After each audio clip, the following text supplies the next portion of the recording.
Ah, sabi ko na sa imo, te, I told you. Sabi nung nag-comment, kapag hindi ka nagboto twice or thrice, pwede kang matanggal sa listahan ng mga botante sa lugar nyo. Ginagawa mo. Di ba? Oh.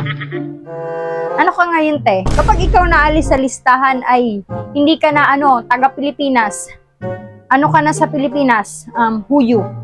Ha? Tubod ka man. Si Lolo dekada na nasa listahan pa, nagbubuto pa. Ako pa kaya? Patakot sa na yan. Tandaan mo, nasa Pilipinas ka. Gadanganing nasa listahan pa kang botante. Ambog man kang ulong dekada ng Mayo, si Lolo nasa listahan pa. Sinasabi ko nga sa mo, dumangog ka. Ang sarong burutuhan, nahiling ko si pangaran ni Lolo. Alijo Benitez. Gada na maboto pa. At nasa listahan to. Ano to kapangaran ni Lolo? Ay we.